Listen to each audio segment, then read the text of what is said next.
Srinagar Smart City Limited is an SPV formed by the government of J&K, and it was formed in 2017 under the Smart Cities mission. So the objective of Srinagar Smart City is to follow the objectives of the Smart City mission and to create the urban development which the Smart Cities mission has envisioned and put forth as the mission objective. And I am Anuj Malhotra. I am leading the planning and design and urban development at the Srinagar Smart City Limited on the post of General Manager, Planning and Urban Development. I think the one key highlight of this project is people-centric design. When we look at both of these streets, we will find that one of the main aspects that has been taken care of is the walkability. And when we talk about walkability, we mean that people are able to not just access the properties which are on the sides of the footpath, but are also involved in activities which are different in kind.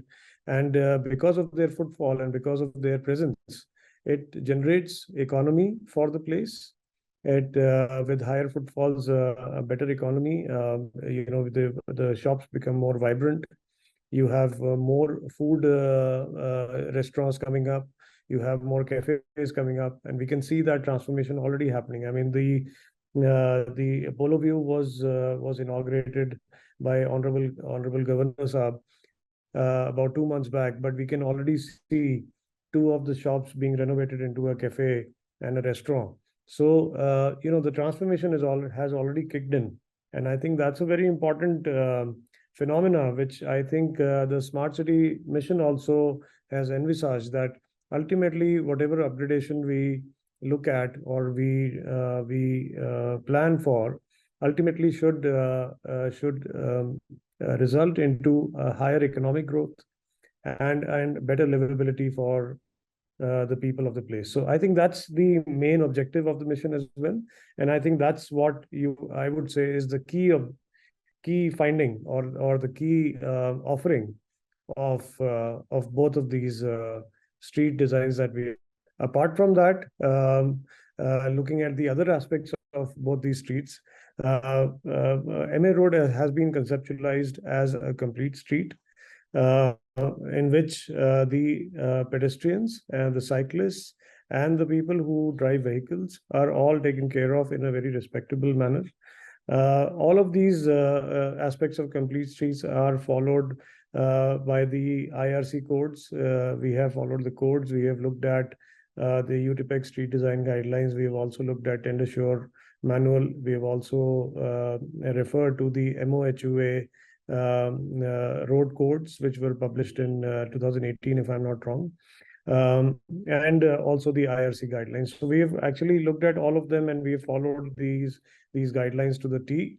The entire road dimension is uniform now, which was earlier uneven carriage, which actually resulted in a lot of traffic jams. It is now a uniform carriageway.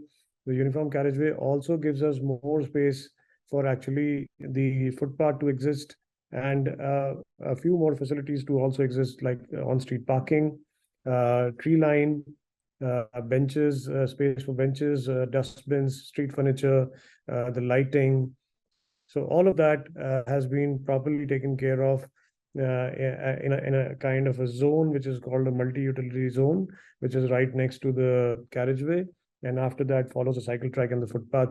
So basically, it is has been designed on the principles of complete street, and it is being used as of now, and we are very happy to see that the results of that there are fewer jams now, and the traffic is smoother, and people find it a very beautiful and a very secure place to walk. Well, that's a difficult question to answer. That there is one key learning. I mean, there are many key learnings actually. There are many learnings, as part of this project.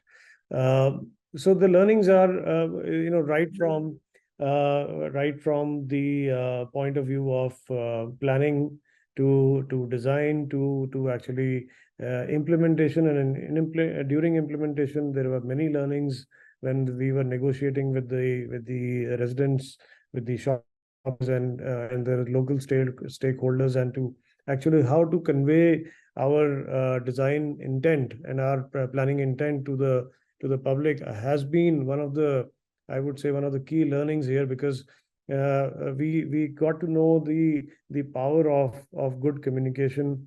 We got to know the power of holding a good amount of meetings, and always being the local stakeholder, always keeping them in loop of everything that we were doing, which actually which is seen as a probably a additional task in the first go, but actually in the long run, or in the during the course of implementation, is actually became a boon for the project, because the people of the area were actually leading the project, so to speak, because they were defending the project to the other. They were actually talking about it more, so they were more keen to look at that the project gets executed in the manner that we had planned, and in the manner that each detail is properly executed, without any cutting corners anywhere, without any compromises to any detail. So I would say the communication with the public and the communication with the local stakeholders has been an amazing experience for all of us in the team of Srinagar Smart City Limited. And we would really once again thank them for their relentless support to the project and to the initiative. Uh, the other important learning, I would say, during planning stage and design stage is also about doing out of the box things. Now, sometimes in the normal course of things, we are not looking at road widening. We are not looking at the normal course of things that are done in a city. We are looking at kind of revitalizing that entire place. Now, that's a vision actually, which one kind of lays it out on a drawing. Ultimately, the planners laid it out on a drawing, and then we go on convincing all the stakeholders, which are not just our internal team, but also the stakeholders which are on the ground. Now, that kind of a process is a very important process, and I think this is where one has to hold on to the vision and to the principles, and to carry them forward throughout till the level of execution, because that's where a planner is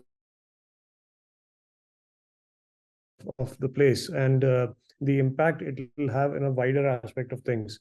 So those things that need to be conveyed, and I think that has been one of the key learnings in for our team as well, as to how to convey the ideas which may be out of the box, which may be probably done the first time, and maybe may not have as much leverage in the first go, but then to hold on to them, to actually create your communication in the right manner, and to create your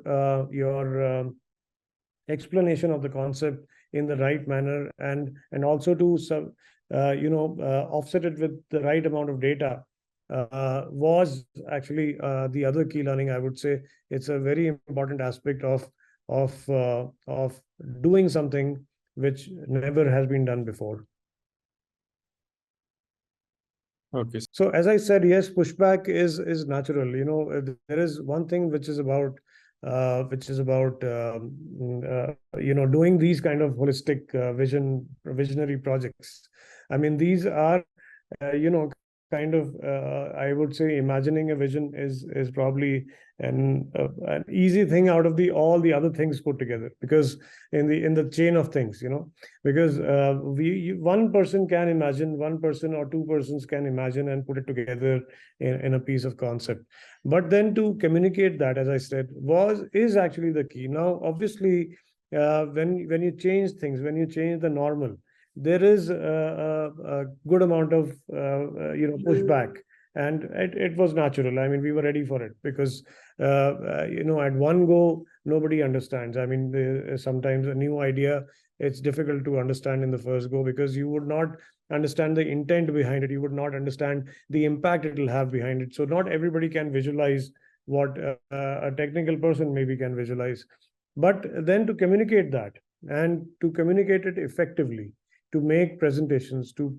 create pictorial presentations, to create an easy text which everybody can understand, to even communicate in a very simple language, to actually use sometimes examples from outside of India, to use examples from their daily lives, to use examples from something that they've seen in their lives.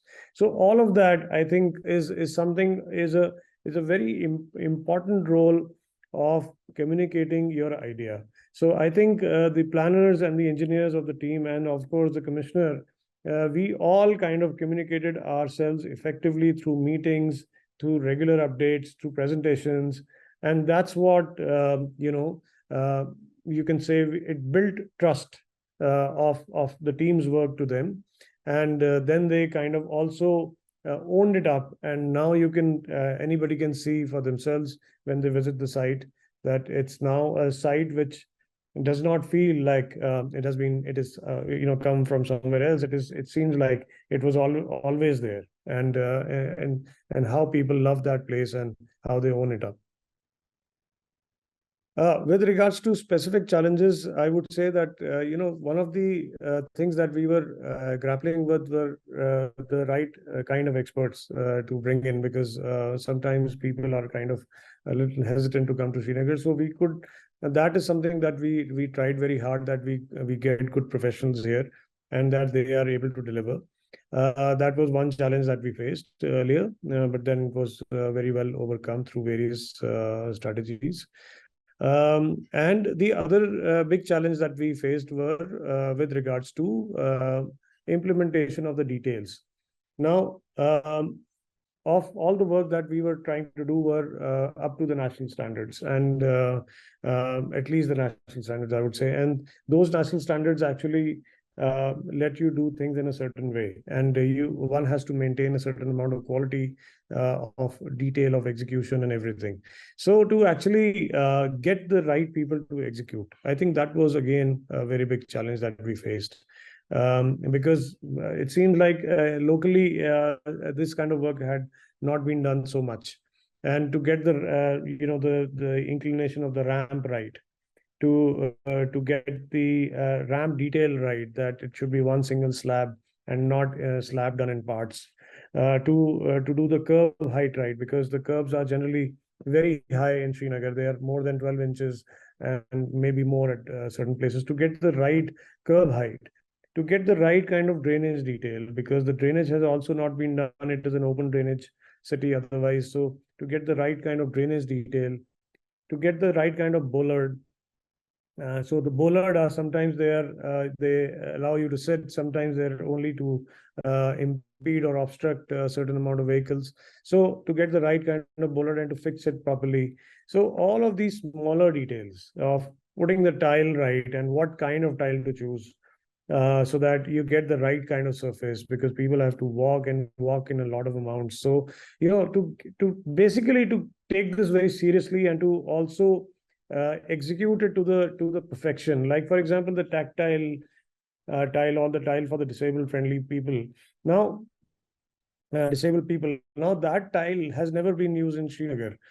These ramps have never been made in Srinagar. These bollards have never been placed in Srinagar. So all of these things were new for the contractors and the laborers to build. So to get them, it was a very close monitoring and very close kind of guidance, which were like a daily or minute to minute that was provided to them, and we were literally like standing on the top of their heads when they were executing. So these kind of challenges, but I would say these challenges are more like opportunities. Now the same labor, once they have executed these one or two projects, now the same labor is being utilized for other projects, so they're so well trained that not just that they're able to do more this kind of work, even more, scale it up, but that they're even able to train other fellow laborers, and they are able to now, fellow masons, they are able to now kind of execute it in a much better way. So I would say that that's a big challenge that we face, but I would say now it has become a kind of a boon, because now we are able to get that kind of mason and labor to actually execute this kind of work. So this was the other challenge, so to speak, and well overcome. The third and the last lastly is about communication. Again, I would say that that's a challenge, and that's an art which generally government agencies don't have or don't pursue so seriously. But I think when one is doing such level of revival work or such level of urban renewal work, I think talent or a negotiation, or you can just edit this better. I'll just so when you're doing an urban revival kind of a projects, then at that point, having the art of negotiation and having the tolerance to negotiate, having the patience to negotiate, and also to communicate your intent and design and take their inputs in a very positive way. I think that's another a big challenge. I would say, well, it's an art and it's a craft that people like us should know, and it can be a challenge. But I think in our case, we managed it quite well because now we have a good support of the people. So these are the three big things I can think of. My biggest advice would be to get the right kind of team. So I think and not have an over dependence on consultants. I think one of the important aspects is to have a good internal team, and that's where I feel that most maybe some of the smart cities lack. I think the planning and design team has to be a strong team, and it has to be an in-house team, because that's when they are able to monitor the work of the consultants better. They are able to even monitor that the execution of the work that has been produced in a plan has been to that detail that which was envisioned in the drawing. So I think a good in-house team is the prime most importance, and I think that's one of the reasons of a bit of our success. You can say that our commissioner sir actually had that vision that to have a planning wing and an engineering wing as two strong wings. So that he has done, and I'm happy that I'm kind of part of his team. Um, so, in a way, I would say that is one of the biggest advice I can give to any other smart city. Because